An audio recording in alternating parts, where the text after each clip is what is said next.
Okay, now that we're through with our introduction into logs, we're going to start doing some of our log properties. How do our logs behave? Since our logs are exponents, they behave like exponents. So I've started out with some flashbacks from things you've seen in Math 2 in 8th grade, and now we're going to apply them into logarithms. So we're going to start out here.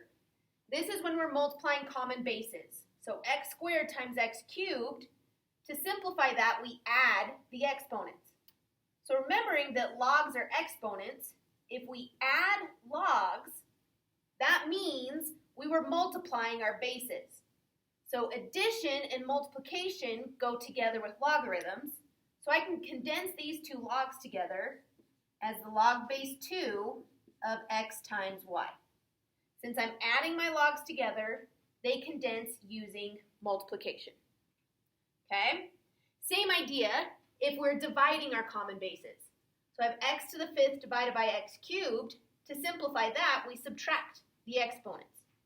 So if I'm subtracting my logs, which are exponents, that's going to condense down to division.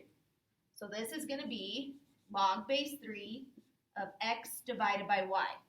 X is the numerator, y is the denominator. So that's how we condense when we're subtracting our logs.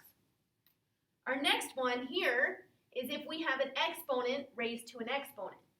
So x squared raised to the 3rd becomes x squared times 3, so we get x to the 6th. So if we have an exponent raised to an exponent, we treat that like multiplication. So here, my log is an exponent, and it has a squared. So we're going to treat this like multiplication, and that just becomes 2 times log base 6 of x. So that's what our condensing properties look like. So let's see what that looks like as an example. So if I have, let's do 6 log base 4 of r plus 7 log base 4 of s minus 8 log base 4 of t. So with the addition here, we know that that's going to condense into multiplication. The subtraction here is going to condense into division. And then we have this multiplication going on. So we're going to rewrite our multiplication as exponents. So this first log becomes r to the 6th. That 6 becomes an exponent. Plus log base 4 of s to the 7th. That becomes our exponent.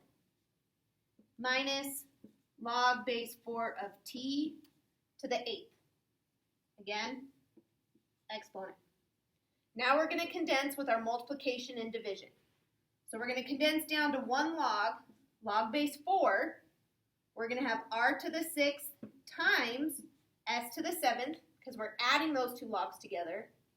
And now we're going to divide by t to the 8th, because that's what we're dividing by. And we have now successfully condensed our 3 logs into one log. If we were to switch the addition and subtraction here, our solution would look a little bit different. So all I'm going to do is I'm going to switch these signs, and I'm going to make this one negative and this one positive. That's just going to change our placement of our variables. So I'm still going to have log base 4. I have r to the 6th, and now I'm subtracting s to the 7th. So I'm going to divide by s to the 7th, and I'm timesing by t to the 8th, so that still goes in the numerator.